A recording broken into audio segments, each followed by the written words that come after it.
राम भी तो, राम नाम के लोग भी तो जेल में कैद रहते हैं, हत्याएं करके, हिंसाएं करके। अरे मंदिर की मूर्तियां मांगलिक हैं, इन मूर्तियों को भी तो चोर चुरा ले जाता है। ये मूर्तियां उस चोर के लिए तो अमंगलिक ही हो गई। द्रव्य मंगल मुनिराजों के ऊपर भी तो उपसर्ग किए गए हैं। वो मुनिराज पारसनाथ का द्रव्य कमठ के लिए मांगलिक नहीं था, वो तो उपसर्ग करने के लिए आता था, उसके लिए तो अमंगल ही हो रहा है।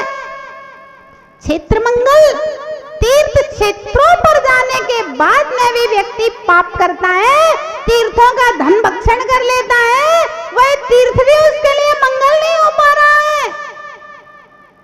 काल मंगल, दीपावली के दिन भी जुआ खेलता है और शराब पीता है, वह दीपावली का काल भी उसके लिए मांगलिक नहीं हो पा रहा है।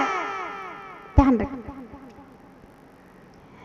नाम मंगल लेना, स्थापना मंगल की स्थापना करना, द्रव्य मंगल की आराधना, क्षेत्र मंगलों पर जाना आना, तीर्थों की यात्रा करना और काल मंगलों के समय आना, ये सब हमारा एक लक्ष्य हो, हमारा एक उद्देश्य हो।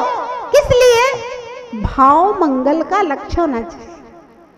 अगर आप जिनालय के अंदर आते हैं तो भाव मंगल का लक्ष्य लेकर के आना, मंदिर में लड़ाई विड़ाई करने मत आना, नहीं तो लोग तो अभिषेक करते करते भी लड़ने लगते हैं, शांति धारा करते करते लड़ने लगते हैं, उनके मनों में अशांति हो जाती।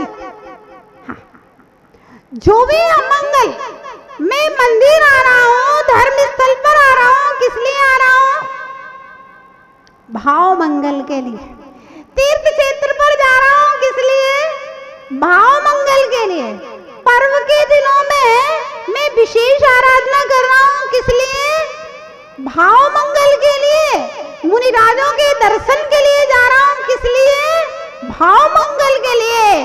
सब कुछ नाम मंगल। बार बार मैं भगवान शांतिनाथ का नाम लेता हूँ, पारसनाथ का नाम लेती हूँ, किस लिए? भाव मंगल के लिए। तो भैया रहस्य आप समझ गए और लक्ष्य आपको क्या बनाना है ये भी समझ गए। हमारे जीवन का लक्ष्य भाव मंगल होना चाहिए। एक भी क्षण में मेरे भाव अमांगलिक ना हो, चाहे आप घर में हो, चाहे आप दुकान पे हो, चाहे आप मंदिर में हो, आप दुनिया के किसी भी स्थान पर हो, अगर आपके भाव मांगलिक हैं तो धीरे धीरे आपका नाम मांगलिक हो जाएगा, आपकी तस्वीर मांगलिक हो जाएगी, स्थापना मांगलिक हो जाएगा, आपका ये द्रव्य मांगलिक हो जाएगा। जिस क्षेत्र पे आप बैठेंगे वह क्षेत्र और जिस काल में आप जहाँ होंगे वह काल, संपूर्ण द्रव्य जो है भाव मंगल से मांगलिक होते हैं। और जितने हम नाम, स्थापना, द्रव्य, क्षेत्र, काल, भाव मंगल का सेवन करते हैं, अनुकूलता जुटाते हैं, मंदिर आते हैं, तीर्थों पर जाते हैं, भगवानों की पूजा करते हैं, गुरुओं का दर्शन करने जाते हैं, अच्छे अच्छे भगवान के नाम का जाप करते हैं, इन सब के पीछे अगर कोई रहस्य है, कोई उद्देश्य है, तो जिनवाणी शास्त्र पढ़ते हैं, महापुरुषों का जीवन चरित्र पढ़ते हैं, इन सब के पीछे अगर कोई रहस्य होता है तो वह रहस्य क्या है? मेरे भाव मांगलिक हो जाए। भाव यदि मंगल हो गए तो संपूर्ण मंगल सफल और सार्थक है। और यदि भाव अमंगल रह गए भैया, मंदिर में आए और पूजा पाठ के लिए लड़ते रहे, एक कहता है फूल नहीं चढ़ाओ, दूसरे ने कहा फूल चढ़ाओ, और दोनों लड़ रहे हैं। भैया ना फूल चढ़ाने वाले को मोक्ष मिलेगा, ना फूल नहीं चढ़ाने वाले को मोक्ष मिलेगा। ये दोनों लड़के दुर्गति के पात्र बनेंगे, दोनों झगड़ा करके दुर्गति के पात्र बनेंगे। इसलिए धर्म के नाम पर लड़ाई भगवान महावीर के शासन में कहीं भी नहीं कही गई है, ध्यान रखना। भाव मंगल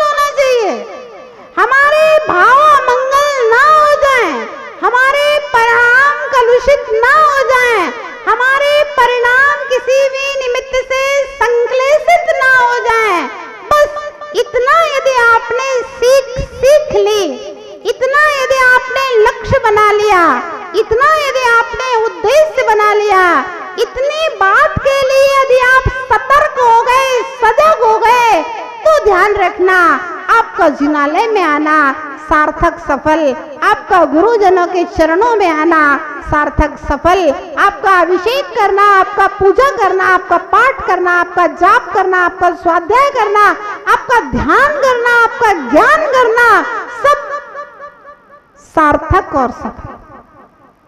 और संपूर्ण मंगल मिलने के बाद में भी यदि मेरे परिणाम किसी भी छोटे से निमित्त से कलुषित होते हैं, संक्लेशित होते हैं, मैं संक्लेश को प्राप्त हो रहा हूं, तो जितने भी निमित्त मिलाए आए आपने, वे सारे के सारे निष्फल और निरर्थक होते हैं।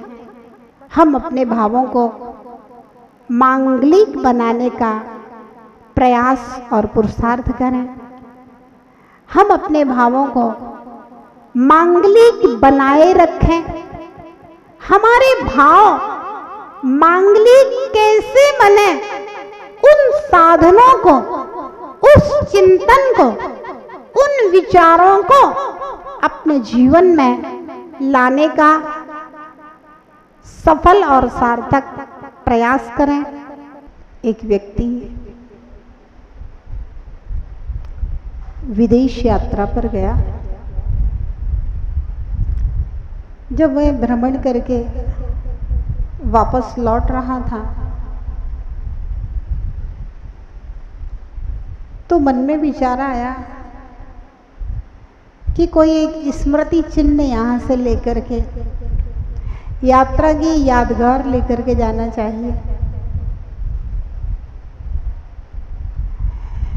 मूर्तिकार की दुकान पर अनेकों मूर्तियां थीं।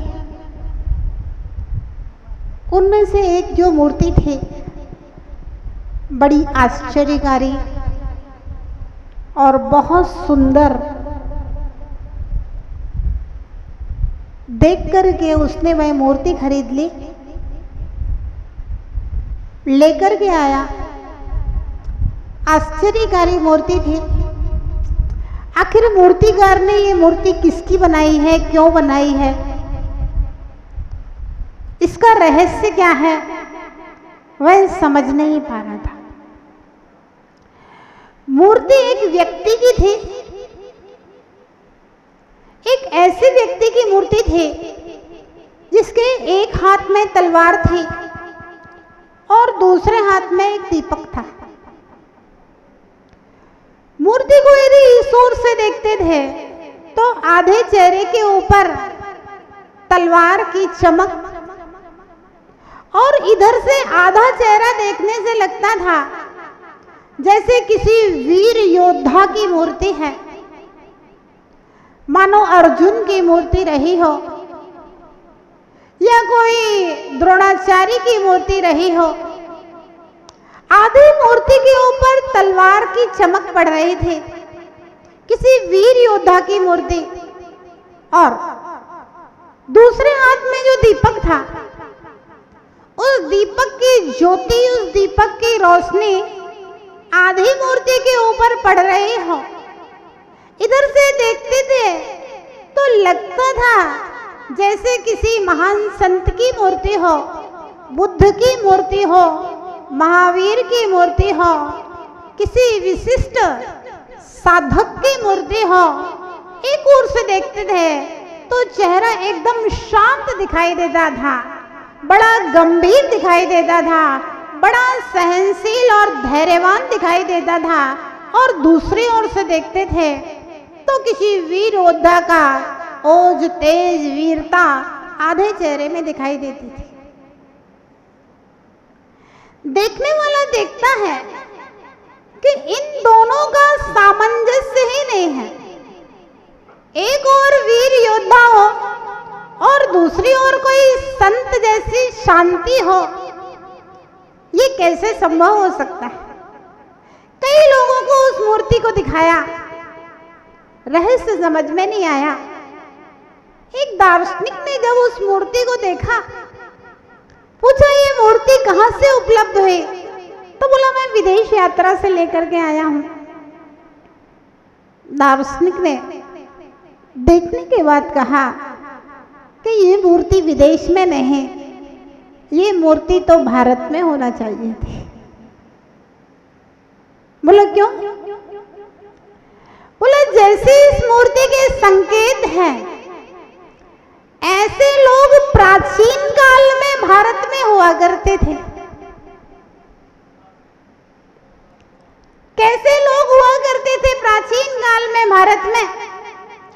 दार्शनिक कहता है कि जब राम राज्य हुआ करता था, जब युधिष्ठिर का राज्य हुआ करता था, उस चतुर्थ काल में, उस प्राचीन काल में ऐसे लोग, ऐसे महापुरुष, ऐसे शासक भारत में हुआ करते थे।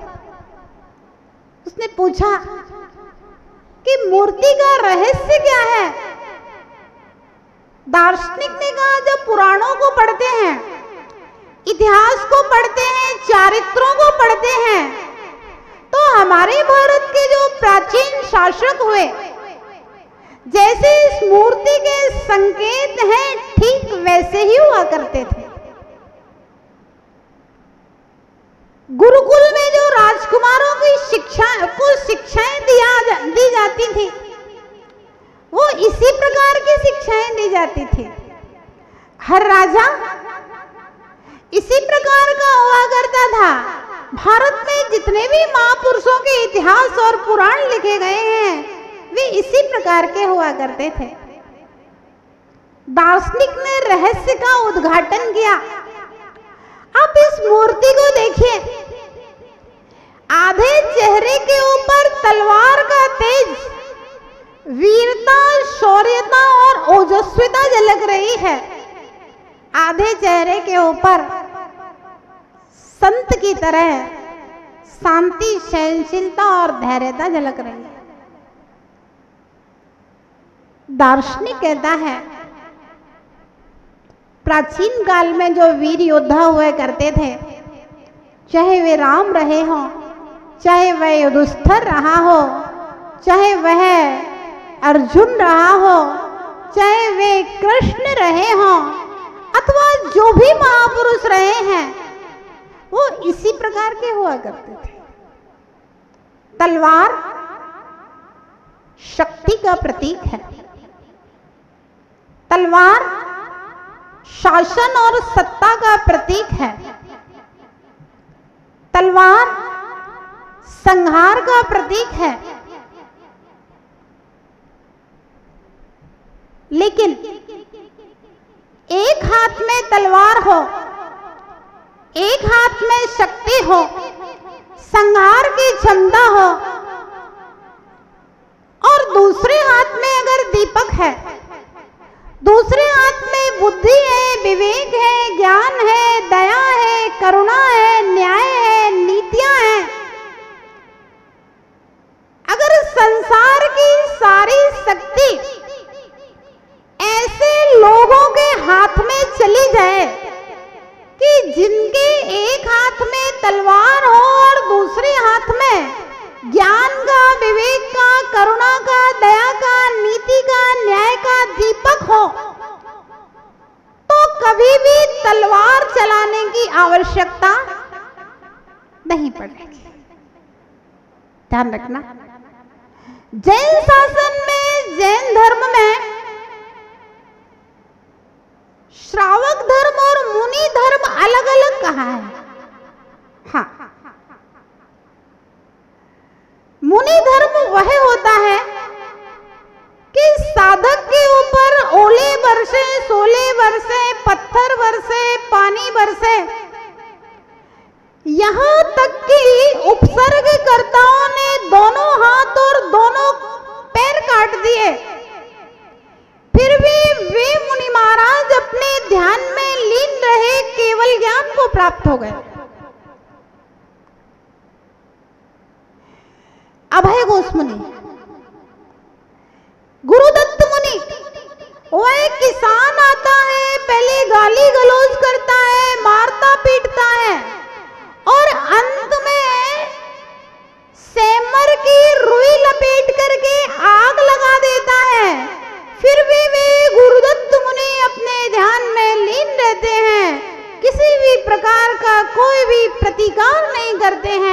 और केवल ज्ञान को प्राप्त हो जाते हैं। 7 दिन तक कमठ पारसनाथ के ऊपर उपसर्ग करता रहा। पारसनाथ भगवान यदि एक बार आंख खोल करके कमठ को देख बस लेते, क्या देख बस लेते, तो उतने में कमठ वहीं भस्म हो सकता था।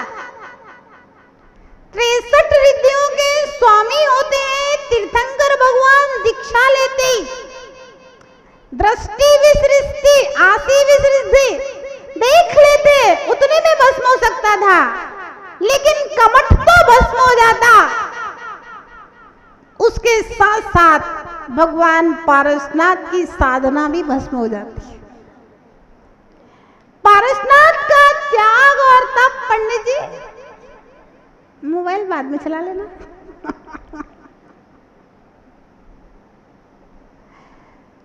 पारसनाथ का त्याग और तप